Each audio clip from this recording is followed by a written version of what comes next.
Dañé el teléfono de mi esposo y lo llevé a reparar. El técnico, que ha sido cercano a mi familia por años, me miró con una expresión extraña y me apartó a un lado y susurró: «Cancela las tarjetas de crédito y cambia las cerraduras de inmediato». Me quedé paralizada y pregunté: «¿Qué pasa?». Entonces, él puso el teléfono sobre la mesa. Encontré mensajes extraños programados. Pero antes de continuar, revisa si ya te suscribiste al canal y comparte en los comentarios desde dónde nos estás viendo. Nos encantaría saber hasta dónde llegan nuestras historias de venganza. Entré en la tienda de reparación de celulares de Álvaro, un antiguo alumno mío. Estaba escondida en un callejón pequeño, desordenada con cables y piezas por todas partes, pero sorprendentemente limpia. Él levantó la mirada desde el mostrador, con los ojos brillantes. «Señora Dolores, ¿cuánto tiempo sin verla? ¿Cómo ha estado?». Sonreí con cierta timidez y le entregué el teléfono dañado, explicándole brevemente lo sucedido. Álvaro me tranquilizó enseguida. «No se preocupe, yo puedo arreglarlo, déjeme ver». Conectó algunos cables, tecleó con rapidez, pero de pronto se detuvo. Su rostro se puso pálido, sus ojos se movieron nerviosos entre la pantalla y mi cara, y el ambiente del taller se volvió pesado. Sin decir palabra, Álvaro se levantó, cerró la puerta con llave. El sonido seco del cerrojo me hizo estremecer, y luego bajó la cortina, bloqueando la luz del sol. Me tomó de la mano y me llevó con suavidad al pequeño cuarto de atrás. Su voz fue un susurro urgente, temeroso de que alguien pudiera oír. «Señora Dolores, no sé qué está pasando, pero creo que debería cancelar sus tarjetas de crédito y cambiar las cerraduras de su casa. De inmediato». Sentí que el corazón se detenía. Me entregó el teléfono de mi esposo. La pantalla seguía encendida, mostrando una aplicación de mensajes programados que nunca había visto. El destinatario: Lucía H. Leí mientras mis manos temblaban. El primer mensaje, con fecha del 12 de febrero. «La dosis ya está en el frasco de vitaminas. No hace falta que vengas, yo puedo hacerlo solo». El segundo: «Cuando todo termine, falsificaré la firma de la vieja para transferir todo el dinero de su tarjeta a la mía». La dosis. El frasco de vitaminas que Ricardo, mi esposo, me daba cada mañana con una sonrisa dulce. «Tómalo, amor, para mantenerte fuerte». La imagen se clavó en mi mente y el mundo a mi alrededor comenzó a girar. Me apoyé en la mesa, las piernas me flaquearon y Álvaro tuvo que sostenerme. Entonces entendí, el mareo de esa mañana no era por la edad, sino porque me estaban envenenando. Todo lo que había construido durante 40 años se desmoronaba en unas pocas líneas. Tratando de mantener la calma, saqué mi teléfono y con las manos temblorosas tomé fotos de toda la pantalla. El flash se disparó de repente y me hizo sobresaltar. Miré a Álvaro con desesperación. «Por favor, Álvaro, no le cuentes esto a nadie. Finge que hoy no estuve aquí». Él asintió con firmeza, desmontó la batería del teléfono de Ricardo con movimientos expertos y me lo devolvió. Salí del local. El sol brillante de Ciudad de México me golpeó en la cara, pero todo mi cuerpo estaba helado. Esa misma mañana me había despertado con el canto alegre de los pájaros en el patio, las melodías familiares de Coyoacán que había amado durante 40 años. Ricardo se había levantado temprano para asistir al Congreso Internacional de Odontología en Polanco. Me besó en la frente antes de salir, como cada día, con su sonrisa cálida. «Volveré pronto, mi amor. Descansa un poco». La casa quedó extrañamente silenciosa después de su partida. Me levanté, preparé una taza de café aromático y empecé a ordenar, como lo hace una esposa jubilada acostumbrada a la rutina. Regué las bugambilias moradas del enrejado, esas flores que Ricardo solía decir que eran el alma de la casa. La regadera pesaba en mis manos y, en un instante de distracción por el mareo, se me resbaló, golpeando con fuerza la pila de libros viejos sobre el mueble de roble. Un sonido seco resonó con fuerza. El teléfono de Ricardo, que había quedado descuidadamente sobre una pila de libros, salió volando y cayó al suelo de azulejos fríos. Me quedé paralizada, el corazón golpeándome el pecho como un tambor de guerra. Él se lo había olvidado. La pantalla ahora estaba rota. con grietas en forma de telaraña que se extendían como heridas sobre la piel. Si él volvía y lo veía así, se enfurecería. Me agaché para recogerlo, con las manos temblorosas. No podía dejarlo así. Pensé enseguida en Álvaro Torres, el alumno más brillante que tuve cuando era maestra de primaria. Ahora ya era un hombre adulto y tenía un pequeño taller de reparación cerca del bullicioso mercado de Coyoacán. Álvaro siempre me había tenido un gran respeto y yo sabía que guardaría el secreto. Me cambié rápidamente con ropa sencilla, guardé el teléfono en mi viejo bolso de cuero y salí a la calle. Caminé con paso rápido, tratando de ahuyentar la ansiedad que crecía dentro de mí. Pero jamás imaginé que lo que me esperaba allí, tras el hallazgo de Álvaro, sería tan espantoso. Salí del taller de Álvaro y caminé por la calle de Coyoacán bajo un sol deslumbrante. Crucé la Plaza Jardín Centenario y me detuve un instante al ver a una pareja de ancianos sentados en un banco de piedra, tomados de la mano, alimentando a las palomas con migas de pan. La mujer sonreía con dulzura al hombre, con una mirada llena de ternura tras tantos años compartidos. Esa imagen me atravesó el alma y sentí las lágrimas asomar. 40 años atrás, en esa misma plaza, Ricardo y yo nos sentábamos igual. Él era un joven dentista lleno de ambición, de cabello negro y sonrisa radiante, que sostenía un helado de vainilla para compartir conmigo, una maestra de primaria llamada Dolores, tímida en su vestido blanco. «Te cuidaré toda la vida, mi amor», me susurró, apretando mi mano.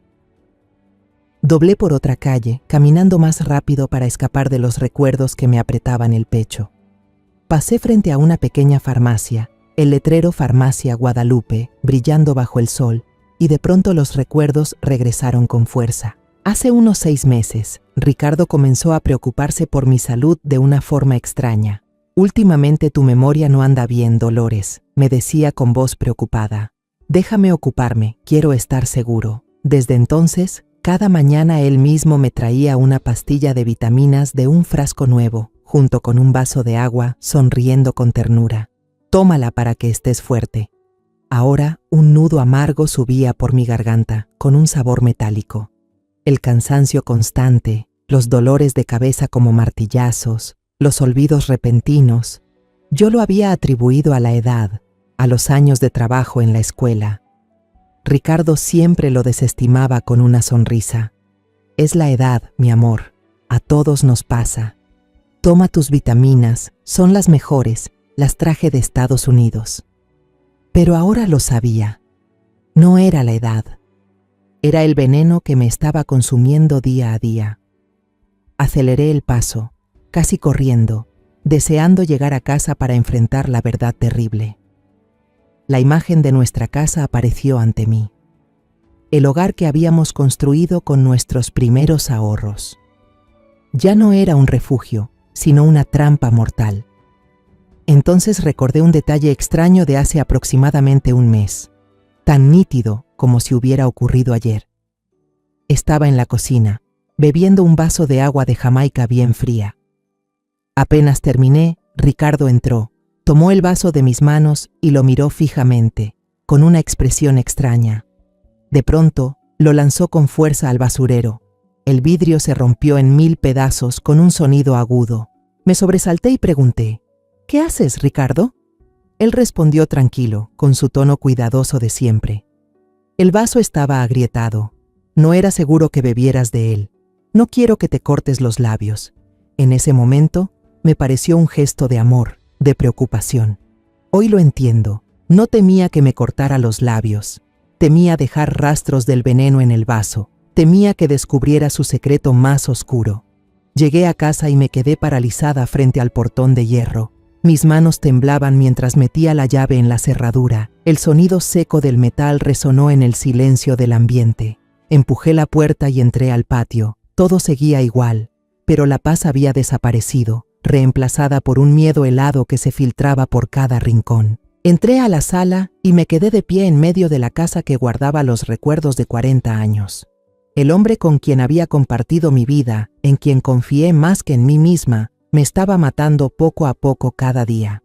No me detuve en la sala, no miré nada. Fui directo a la recámara, el único lugar que aún sentía mío, y cerré la puerta con llave. El sonido del cerrojo hizo un clic seco. Me apoyé contra la puerta y traté de respirar hondo. Tenía que calmarme. El pánico no serviría de nada.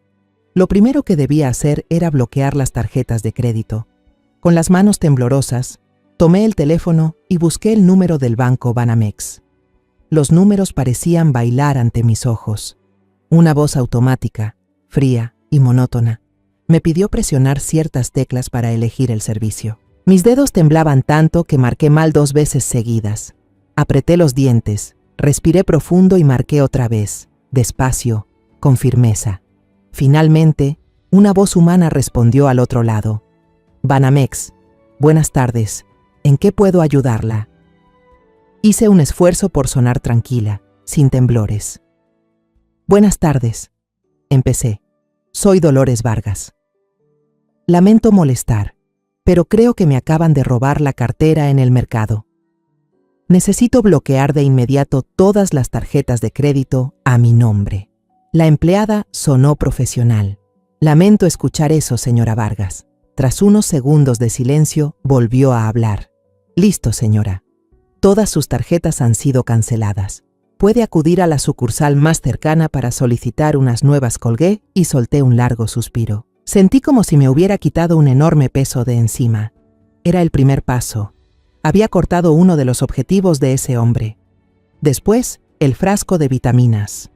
Ese frasco de vidrio color ámbar, mortal. No podía llevarlo a un laboratorio público ni a la policía. Ricardo era un dentista reconocido, con contactos por toda la ciudad. ¿Quién sabe dónde tendría ojos y oídos? Necesitaba a alguien en quien pudiera confiar completamente. Alguien discreto y con conocimiento. Pensé de inmediato en Javier Mendoza. Javier era hijo de Carmen, una antigua colega muy cercana de la escuela primaria. Lo conocía desde niño, cuando era un muchacho curioso e inteligente. Ahora era un farmacéutico respetado, con su propio laboratorio en la zona de Del Valle, lo suficientemente lejos como para que nadie sospechara. Busqué su número y llamé. Contestó casi al instante. Hola, soy yo.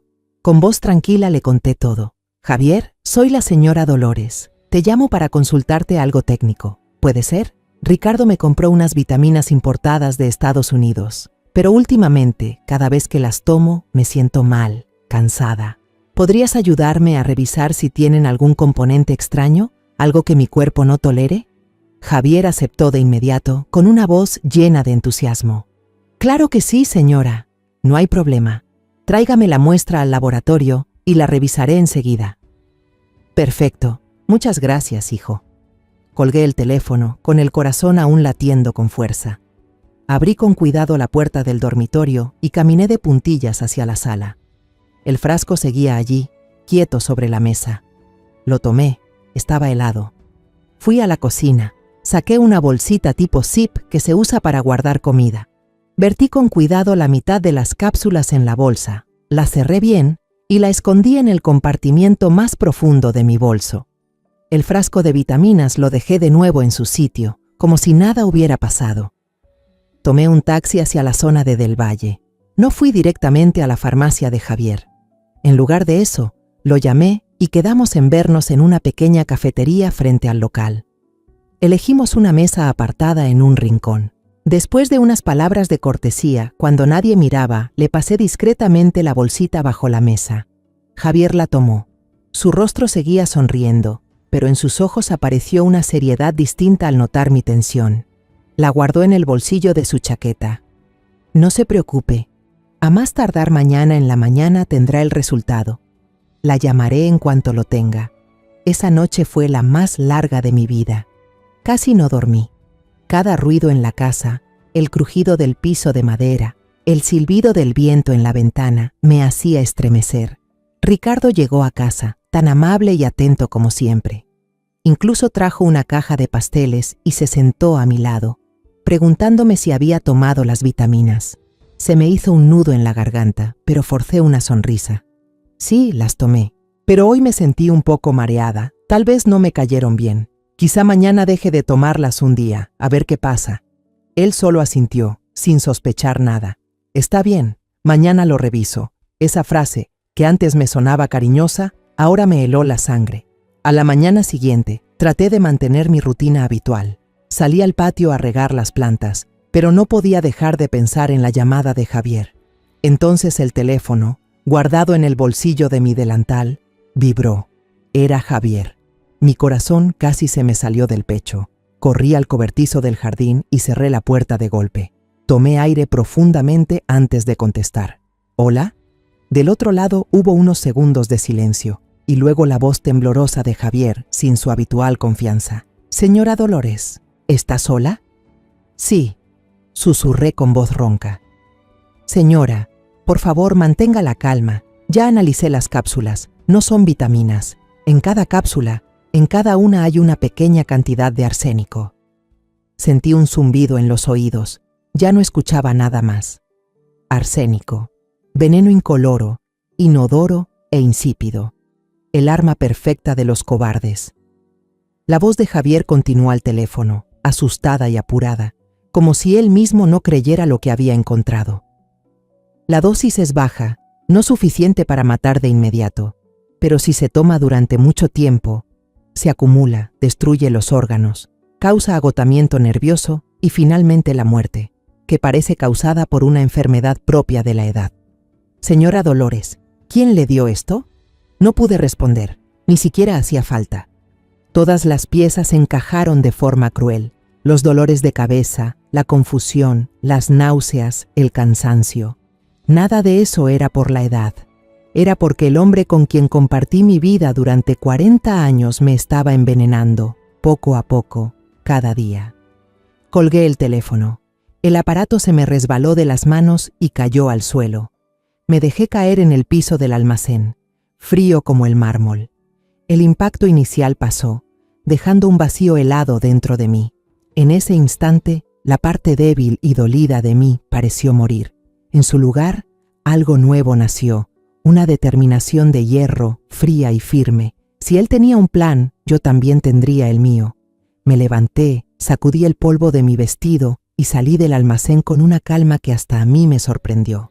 Sabía que necesitaba pruebas. La palabra de una vieja confundida no valía nada frente al prestigio de un dentista exitoso como Ricardo. Necesitaba algo que no se pudiera negar. Esa misma tarde, cuando Ricardo volvió del consultorio, yo estaba sentada en el sofá, fingiendo hojear una revista de jardinería.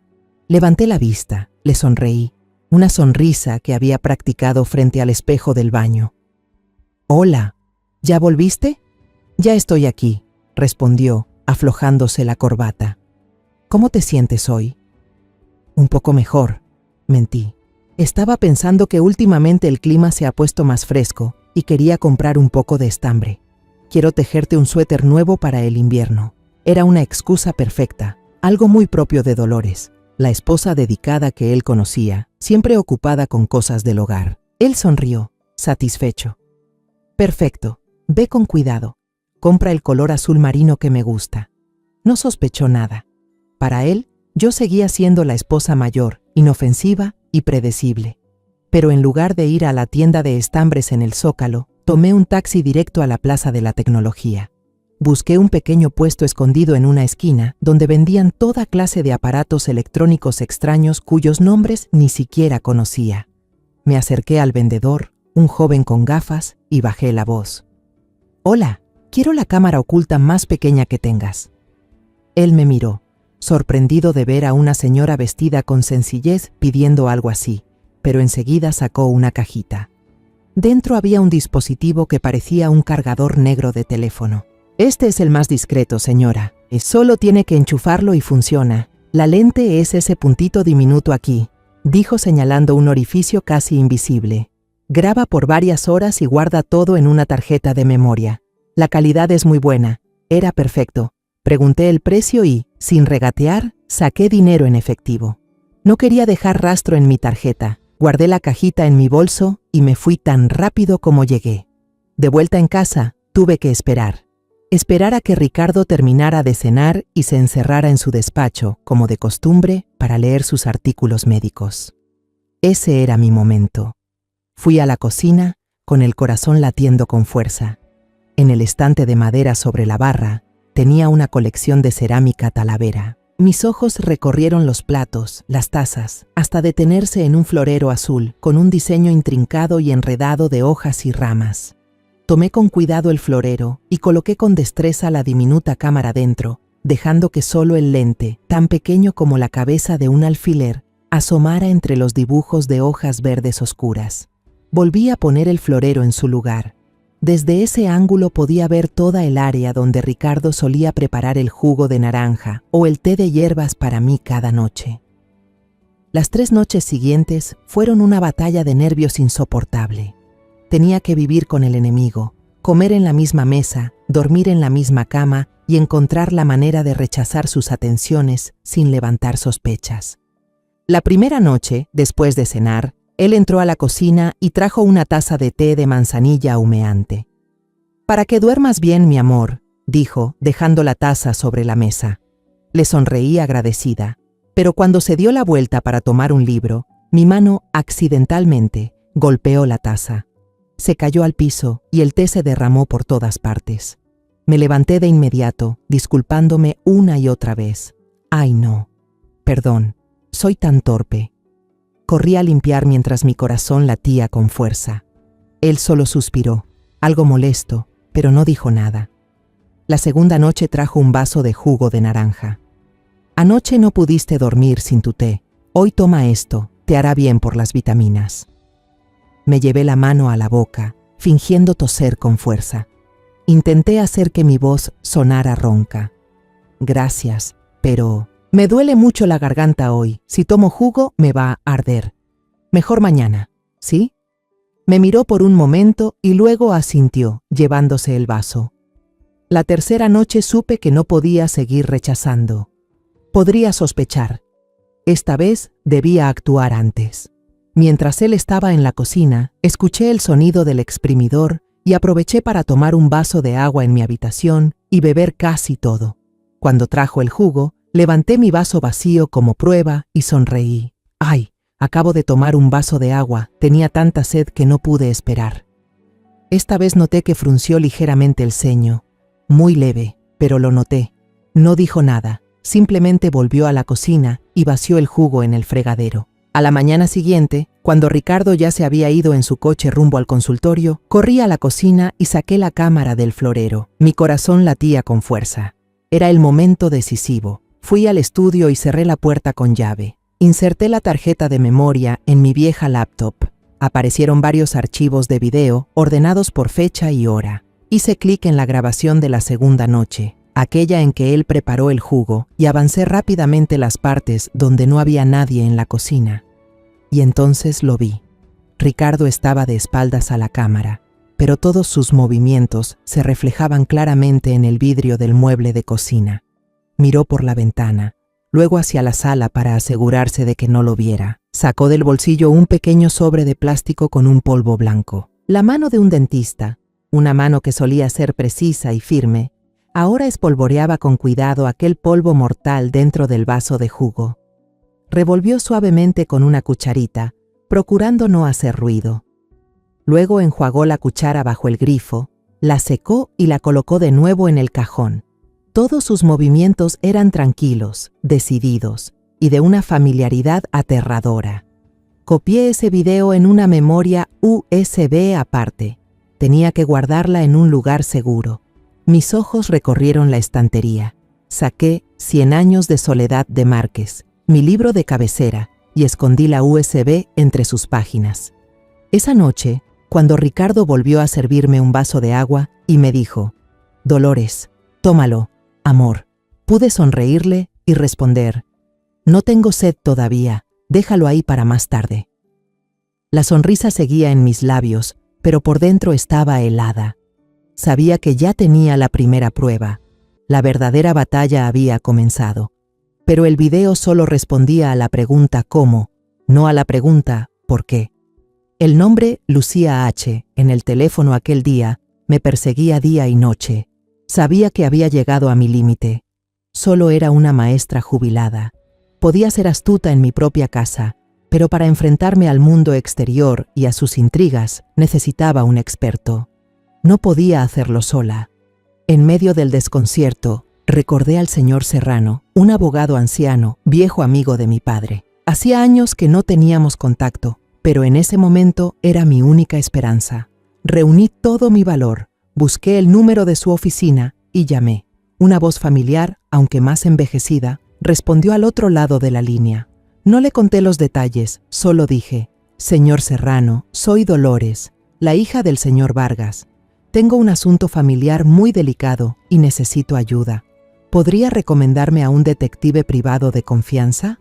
Alguien realmente discreto».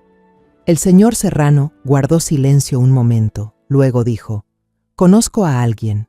Se llama Leandro Mena, ex policía investigador, retirado, cauto, reservado, y conoce cada rincón de esta ciudad como la palma de su mano». Sin dudarlo más, acordé reunirme con Leandro Mena en una cafetería tranquila de San Ángel. Era un hombre de unos 60 años, corpulento, con un bigote cuidadosamente recortado. Sabía que no podía contarle toda la historia, así que decidí darle solo la información esencial. Puse sobre la mesa una captura de pantalla del mensaje con el nombre Lucía H., una foto de Ricardo tomada del álbum familiar y una tarjeta con la dirección de su consultorio dental. Mentí, una mentira calculada con precisión. «Señor Mena, sospecho que mi esposo me engaña. Últimamente hay movimientos financieros muy extraños en nuestra familia. Quiero que averigüe quién es esta mujer llamada Lucía H. y hasta dónde ha llegado su relación». Saqué de mi bolso un sobre grueso con una suma considerable de dinero en efectivo que había guardado en secreto durante años para emergencias. Nunca imaginé que la emergencia sería esta. Deslicé el sobre hacia él. «Este es el pago por adelantado». Leandro no se mostró sorprendido. Solo echó un vistazo a lo que le di, tomó el sobre y asintió. No hizo muchas preguntas, no indagó en mis emociones, solo dijo: «La contactaré en 3 días». Esa profesionalidad me dio tranquilidad. 3 días después, recibí una llamada de un número desconocido. Era Leandro. Me pidió vernos en la misma cafetería. Cuando llegué, ya estaba esperándome. No dijo una palabra, solo empujó un sobre marrón hacia mí. Mis manos temblaban al abrirlo. Dentro había una serie de fotografías. La primera me dejó sin aliento. Ricardo y una mujer joven y hermosa, de cabello rubio cayendo sobre los hombros. Estaban en el famoso callejón del Aguacate, a solo unas calles de mi casa. Se estaban besando apasionadamente. En la mano de ella había una pequeña bolsa de papel con el logo del consultorio dental de Ricardo. Una oleada de dolor y humillación me recorrió el cuerpo, pero mi razón fría la apagó enseguida. Leandro dijo con la voz monótona como si leyera un informe: «Su nombre completo es Lucía Herrera, 28 años, sin ocupación estable. Pero eso no es todo, señora Vargas». Puso sobre la mesa otro expediente, más delgado. Hice correr su verificación. Hay algo muy extraño. En los últimos 5 años, ella ha tenido vínculos estrechos con 3 dentistas distintos.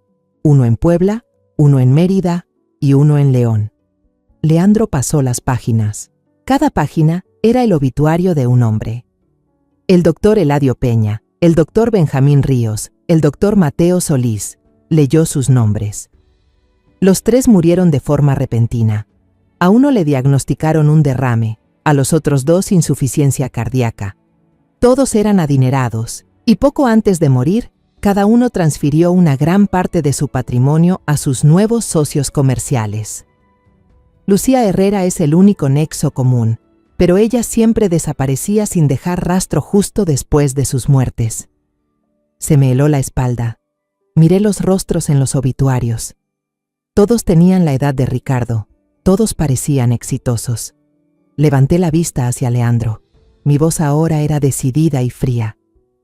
«Necesito que la vigile, que controle cada movimiento. Le pagaré más». 2 días después, Leandro me envió un archivo de audio por una aplicación segura en el teléfono. Me explicó por mensaje que había colocado un micrófono diminuto debajo de la mesa de Lucía en un bar ruidoso de la Condesa, donde ella se iba a encontrar con un hombre. Esperé hasta la noche. Cuando Ricardo dormía profundamente, cerré con llave la puerta del cuarto. Me coloqué los auriculares. El corazón me latía en los oídos. Entre la música estruendosa y las risas, escuché la voz de Lucía, una voz clara, dulce como la miel, pero las palabras que decía eran venenosas como el veneno de un ciempiés. Ese viejo dentista es realmente un idiota. Cree todo lo que le digo, como un corderito, dijo ella. Se oyó una voz de hombre, desconocida y más grave. ¿La dosis de esta vez está bien? Lucía se rió con desdén, una risa fría. Sí, está bien. Gracias, Víctor. Lo tuyo siempre es de calidad. El viejo Ricardo está complaciente. Le da la pócima cada día como una señora obediente. Él piensa que cuando ella muera, toda la fortuna será suya. Pero no sabe que yo haré el papel de la amante afligida. Lo consolaré y luego lo convenceré de transferirme la clínica y las cuentas. Después, su voz bajó, llena de satisfacción. Usaremos la jugada del ataque al corazón de siempre para mandarlo al mismo camino que esos dentistas tontos. Arranqué los auriculares de golpe y los lancé sobre la cama.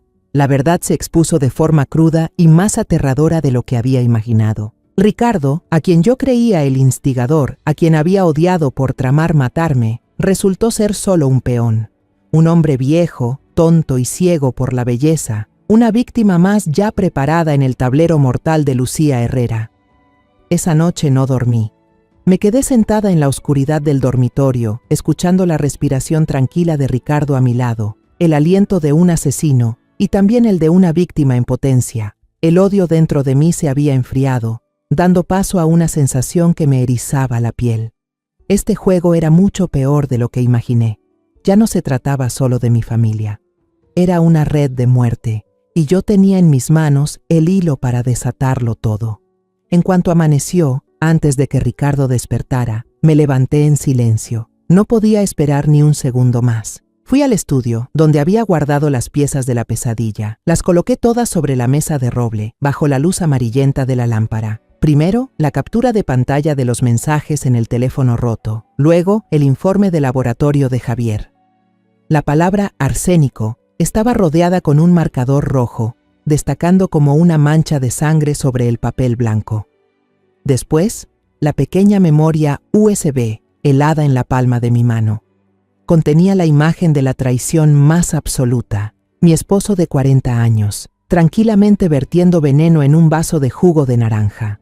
El sobre con las fotos de Leandro mostraba con nitidez el rostro de Lucía Herrera y el beso apasionado que compartía con Ricardo. Junto a eso, el informe de Leandro sobre 3 muertes sospechosas, 3 esquelas, 3 hombres borrados del mundo en silencio. Ya no eran nombres desconocidos, eran mis aliados caídos en esta guerra. Y por último, mi teléfono, con el archivo de grabación ya abierto. Los ordené con cuidado, como una fiscal preparando su juicio final. Luego entré al baño, me puse un vestido azul oscuro, discreto y formal. Me peiné el cabello canoso y miré mi reflejo en el espejo. Mis ojos estaban hundidos por falta de sueño, pero la mirada era firme. Ya no era la Dolores débil, era una testigo. Pedí un taxi y le pedí al conductor que me llevara a la sede de la Policía de Investigación de la ciudad, un edificio de concreto gris y solemne. Leandro me había advertido que, si tenía que actuar, pidiera hablar directamente con el inspector Adrián Montoya. «Es de los antiguos», me dijo Leandro. «Cree en las pruebas más que en las palabras». Después de casi una hora de espera en una sala cargada de tensión, sudor y miedo ajeno, un oficial joven finalmente pronunció mi nombre.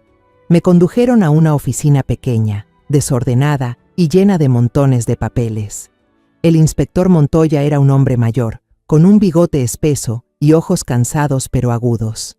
Me miró, una anciana de aspecto común, con cierta duda, como si se preguntara si estaba ahí para denunciar la pérdida de un gato o quejarme de un vecino ruidoso.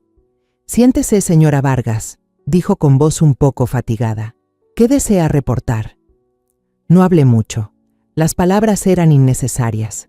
Abrí mi bolso y coloqué cada prueba sobre su escritorio, con orden y determinación. En ese momento, la expresión cansada de su rostro desapareció por completo. Insertó la memoria USB en su computadora. La habitación quedó en silencio, solo se oía el clic del ratón. La imagen de Ricardo apareció y yo giré la cara, incapaz de mirar más. Finalmente, puse mi teléfono sobre la mesa. Y esto, señor, es la razón de todo. Puse a reproducir la grabación. La voz dulce de Lucía Herrera resonó en la habitación desordenada. Ese viejo Ricardo le está dando a su mujer para que lo tome cada día. Después usaremos la táctica del infarto de siempre para mandarlo al otro barrio con esos tipos. Cuando la grabación sonó, el rostro del inspector Montoya cambió por completo. La sospecha desapareció. En su lugar apareció una concentración extrema, tensa como una cuerda de guitarra. Levantó la mano indicándome que parara y pulsó un botón en el teléfono de sobremesa. Unos segundos después, otro oficial entró en la sala. Tráigame los expedientes de los casos de Peña en Puebla, Ríos en Mérida y Solís en León, ahora mismo. Cuando ese agente se fue, el señor Montoya repasó atentamente el informe de Leandro y tecleó algo muy rápido en la computadora. Levantó la mirada hacia mí, y esta vez en sus ojos ya no había duda, solo seriedad y un poco de respeto. Señora Vargas, ha sido muy valiente, muy valiente. Su voz bajó. Estos 3 casos se cerraron por falta de pruebas. Solo teníamos sospechas vagas. A esta Lucía Herrera la teníamos vigilada, pero no teníamos nada con qué acusarla. Usted nos acaba de dar todo. Se levantó, anduvo de un lado a otro por la habitación estrecha, acariciándose el bigote. Miró el calendario colgado en la pared. Hoy es día 11. El mensaje de la cita enviado para el 12 de febrero es mañana. Dios mío, no tenemos mucho tiempo. Se detuvo, se giró y me miró fijamente. Su mirada era afilada como un cuchillo. Señora Vargas, necesito su ayuda. ¿Está dispuesta a colaborar con nosotros? Necesitamos sorprender a su marido infraganti cometiendo el delito. Mañana por la noche usted debe actuar como si no pasara nada.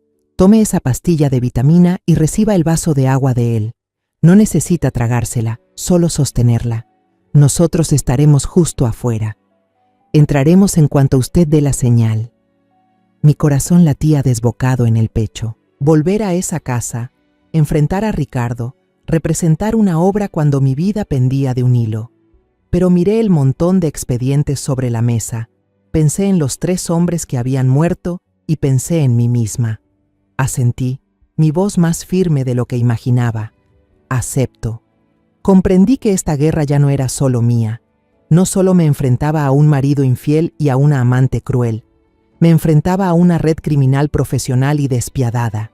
Había entrado en la guarida del tigre y no había vuelta atrás.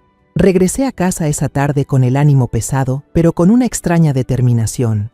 El inspector Montoya había hecho instalar en secreto microcámaras en la cocina y la sala, junto con un micrófono escondido en mi lámpara vieja. Me dio un pequeño botón de alarma, parecido a una piedrecita, y me pidió que lo guardara bien en el bolsillo. Durante todo ese día intenté actuar con normalidad.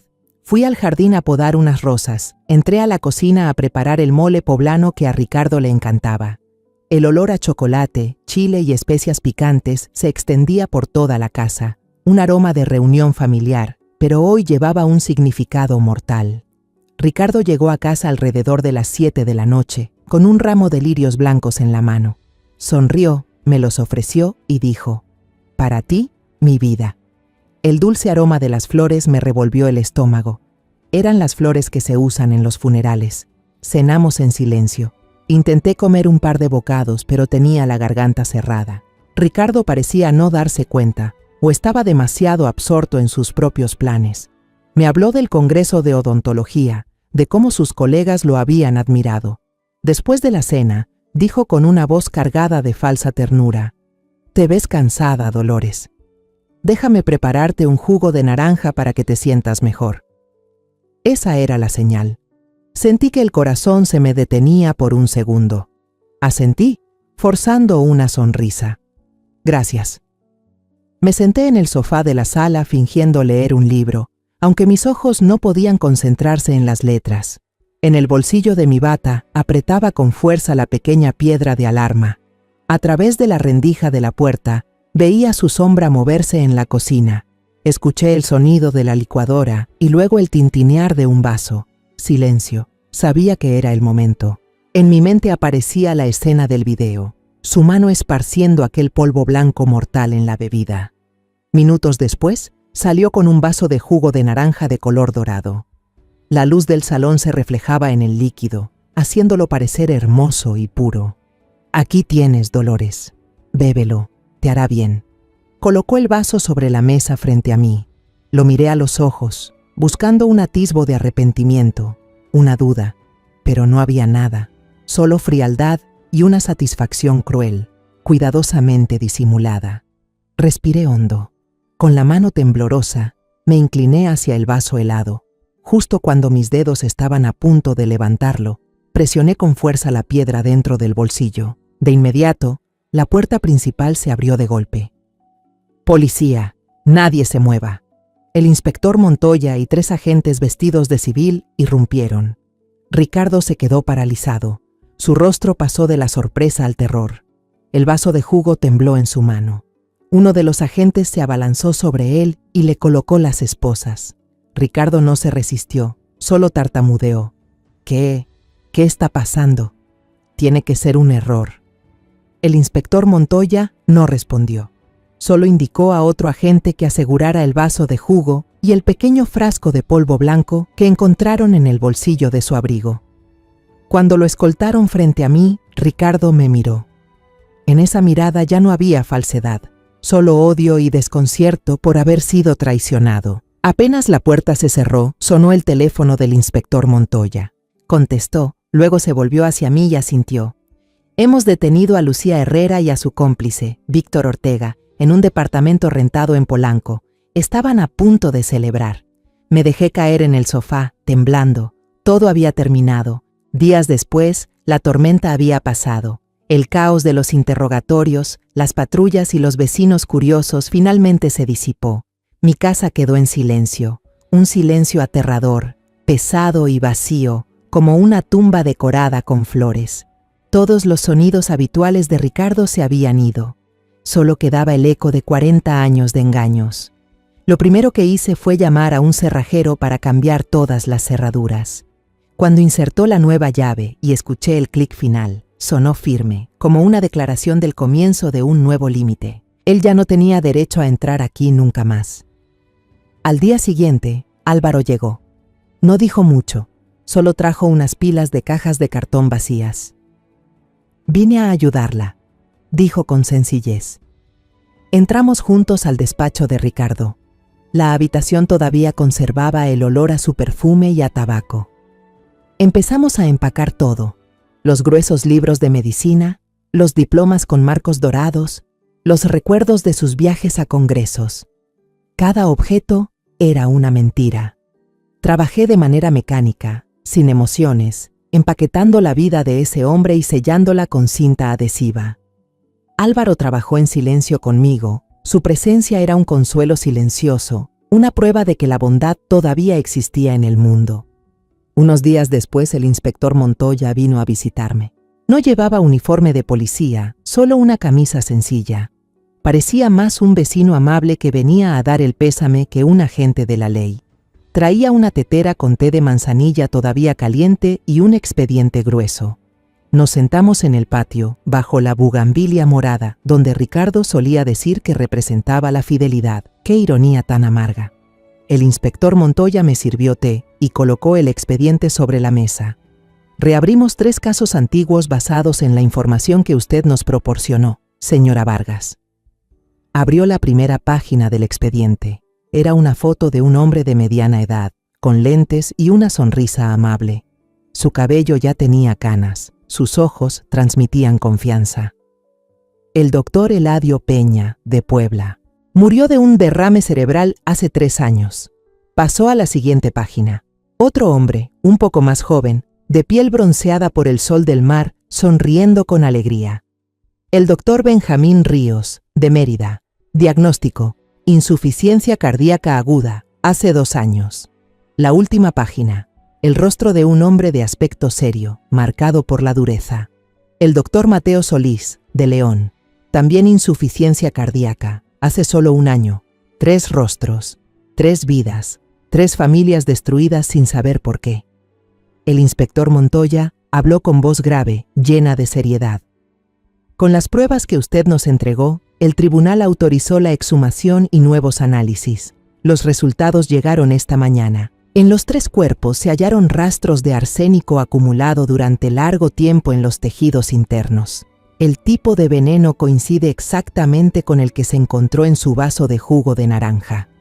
Un escalofrío me recorrió la espalda, aunque el sol brillaba cálido. Lucía Herrera es el único hilo en común, continuó. Tiene un patrón muy claro, apunta a dentistas exitosos, viudos o con matrimonios infelices. Los seduce con su belleza y su inteligencia. Una vez que logra su confianza, inicia un envenenamiento lento. Su cómplice, Víctor Ortega, es quien le provee el veneno. Tiene antecedentes por tráfico de sustancias químicas prohibidas. Su plan era casi perfecto, porque las muertes parecían completamente naturales, coherentes con el perfil de hombres de mediana edad sometidos al estrés laboral. Casi lo logra otra vez, concluyó el inspector Montoya, mirándome con intención. Ricardo fue el 4.º eslabón, y después de él, probablemente habrían venido más. Me quedé mirando fijamente los rostros sonrientes en el expediente. Ellos también tuvieron familia, una vida, sueños truncos. Pero no tuvieron la misma suerte que yo. No tuvieron un teléfono que se rompió por accidente. No tuvieron un antiguo alumno amable y perceptivo como Álvaro. Murieron en soledad y dolor, mientras sus seres queridos seguían creyendo que todo fue obra del destino. Una sensación amarga subió en mi pecho. La justicia se había cumplido para mí, pero llegó demasiado tarde para aquellos 3 hombres y sus familias. Ellos tuvieron que morir injustamente para que este crimen saliera a la luz. De pronto comprendí una verdad aterradora. Si aquel día no hubiera dejado caer la regadera, si Ricardo no hubiera olvidado su teléfono, mi destino habría sido igual al de ellos. Un día cualquiera, yo también habría caído. El médico habría concluido que morí por debilidad debida a la edad.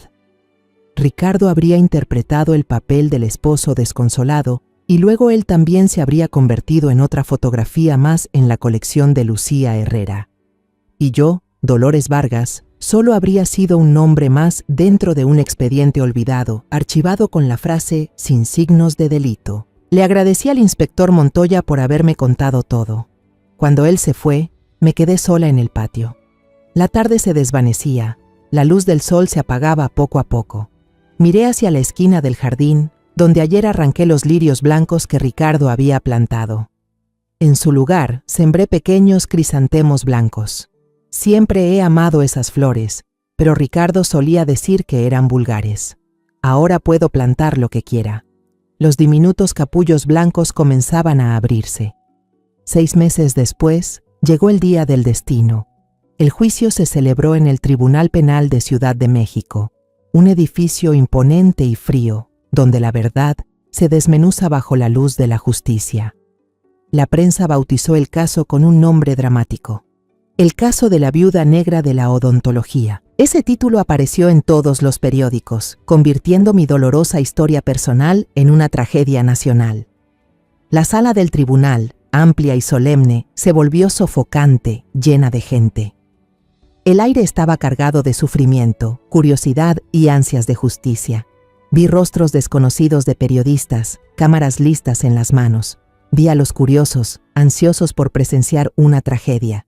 Y al fondo, observé a las familias de las 3 víctimas, las viudas, los huérfanos, rostros marcados por la pérdida. Me senté en la primera fila, el lugar reservado para los testigos clave. A mi lado, Álvaro colocó su mano firme sobre mi hombro. Del otro lado estaba el inspector Montoya, su rostro serio y tenso. Su presencia era mi salvavidas en aquel mar de desconocidos. Entonces se abrió la puerta lateral de la sala. El silencio cayó como una losa. Traían a los acusados. El primero era Ricardo. Casi no lo reconocí. 6 meses en prisión habían drenado toda la vida de aquel hombre que una vez fue arrogante y elegante. Parecía 10 años mayor, el cabello completamente blanco, la espalda encorvada. Vestía el uniforme beige de los reclusos, holgado, los ojos hundidos y asustados. No se atrevía a mirarme. Mantenía la vista fija en el suelo, como si allí hubiera un agujero negro dispuesto a tragárselo. En cambio, Lucía Herrera entró con una fría actitud desafiante. Llevaba un traje negro impecablemente cortado, el cabello rubio recogido con esmero. Iba maquillada con precisión. Sus labios rojos destacaban en su piel pálida. Su expresión era de hielo, sin rastro de culpa ni miedo. Miró la sala con altivez, como si asistiera a una reunión de negocios y no a un juicio por asesinato múltiple. Por último, entró Víctor Damián Ortega, el cómplice. Era la viva imagen de la cobardía. La cabeza gacha, evitando todas las miradas, el cuerpo encogido, como si quisiera volverse invisible. La fiscal, una mujer fuerte y perspicaz llamada Isabela Ríos, comenzó su presentación.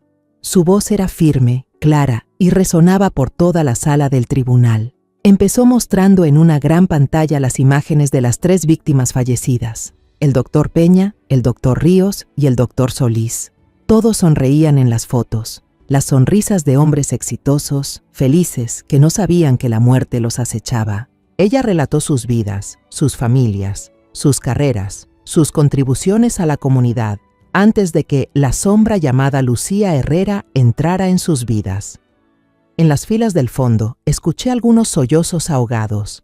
Luego, presentó en detalle la cadena de transacciones de compraventa de arsénico entre Lucía y Víctor. Las pruebas irrefutables que la policía rastreó a través de mensajes cifrados y cuentas bancarias falsas. Entonces llegó el momento que yo había estado esperando. La grabación obtenida por el detective Leandro fue reproducida para toda la sala. La voz dulce como la miel de Lucía resonó, pero las palabras que salían de su boca eran veneno puro. Y usaremos el viejo truco del ataque al corazón para enviarlo a acompañar a esos otros tipos. Miré hacia el banquillo de los acusados. Ricardo estaba sentado allí, escuchando la sentencia de muerte que su amante había planeado para él. Su cuerpo comenzó a temblar y bajó la cabeza.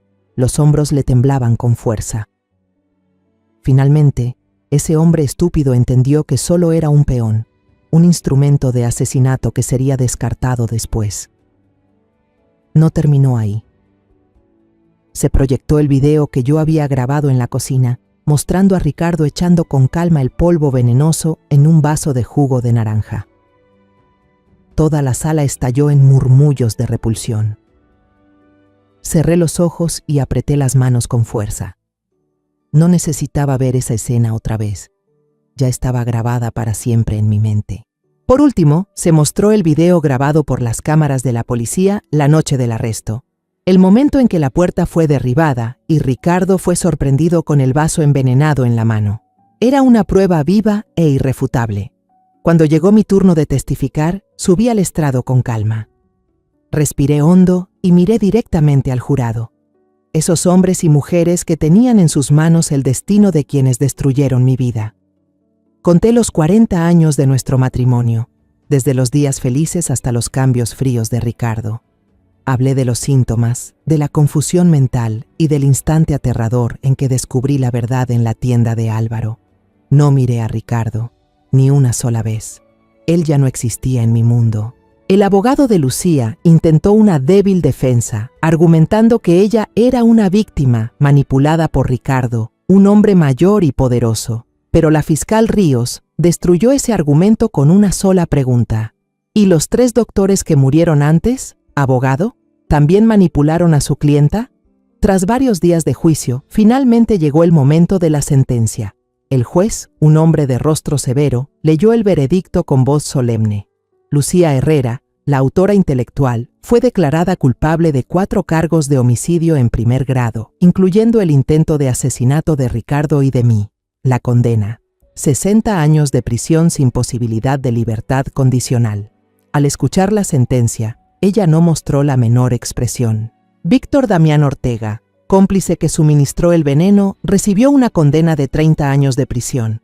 Ricardo Vargas, por haber cooperado en su declaración y ser considerado cómplice manipulado, fue condenado por conspiración para cometer asesinato. Sentencia: 20 años de prisión. Al escuchar la sentencia, bajó la cabeza sobre la mesa y rompió a llorar como un niño. En cuanto terminó la audiencia, el abogado que había contratado presentó en silencio ante el juez la solicitud de divorcio unilateral que yo ya había firmado. Con las pruebas irrefutables de los crímenes de Ricardo, el documento fue aprobado de inmediato. El mismo día, en la misma sala del tribunal, obtuve justicia y libertad al mismo tiempo. Salí del juzgado, enfrentando los destellos de las cámaras como una tormenta. Pero no me escondí. Levanté la cabeza, dejando que todos vieran el rostro de una mujer que había sobrevivido al huracán. 3 meses después del juicio, vendí la casa en Coyoacán a una pareja joven. Ya no podía vivir allí. Cada pared, cada rincón del patio, cada objeto susurraba recuerdos. Incluso los más hermosos estaban contaminados por la traición. Solo empacé unas pocas cosas que realmente me pertenecían. Mis libros favoritos con los lomos gastados, el álbum de fotos de mi juventud y la colección de cerámica talavera que elegí con mis propias manos. Todo lo de Ricardo lo dejé atrás. Me fui de la Ciudad de México, esa urbe ruidosa que había sido testigo tanto de mi amor como de mi desengaño, sin mirar atrás ni una vez. Me mudé a Puerto Vallarta, una ciudad costera tranquila donde el tiempo parece fluir más despacio. Con el dinero de la venta de la casa y la parte del patrimonio que el tribunal me otorgó, compré una pequeña casa blanca con un balcón que daba directamente al inmenso Pacífico. Mi nueva vida era sencilla. Cada mañana ya no despertaba con el canto de los pájaros en un jardín encerrado, sino con el murmullo del mar, una sinfonía eterna de libertad. Me preparo una taza de café de olla bien cargado, con un trozo de canela y un poco de azúcar morena, un sabor sencillo y honesto. Me siento en el balcón, leo los libros que nunca tuve tiempo de leer y observo los pequeños barcos pesqueros que regresan tras una noche de trabajo en el mar.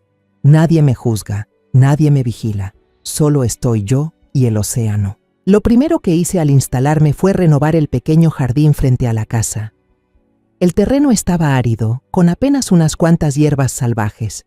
Pasé toda una semana cavando, arrancando maleza, preparando el suelo para un nuevo comienzo. No planté rosas, ni lirios, ni orquídeas.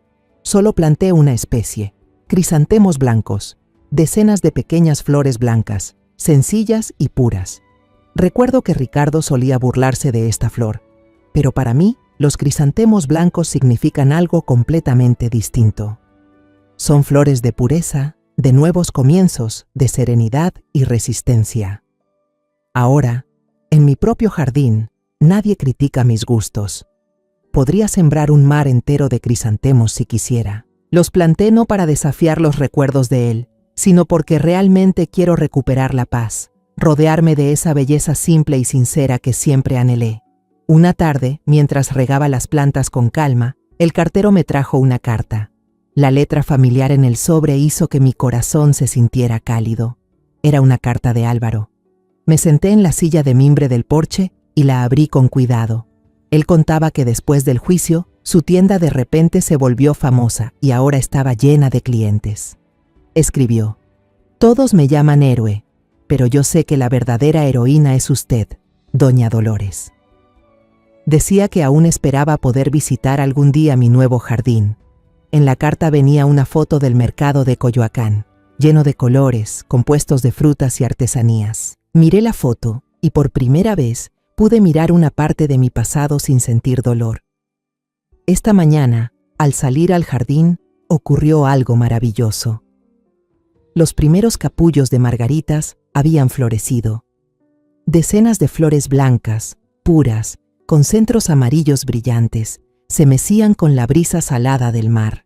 Eran como pequeños soles, resplandecientes bajo la luz del amanecer. Me quedé de pie en medio de mi jardín, entre mis propias flores, respirando profundamente el aire fresco. El sol se elevaba lentamente sobre el mar, tiñendo de dorado una esquina del cielo. Las olas seguían acariciando la orilla, una melodía que nunca termina. Sonreí, una sonrisa verdadera, sin esfuerzo, por primera vez en mucho tiempo. Esa sonrisa no era solo para las flores, el mar o el cielo. Era el símbolo de un renacimiento, de la justicia cumplida y del valor silencioso que salvó mi vida.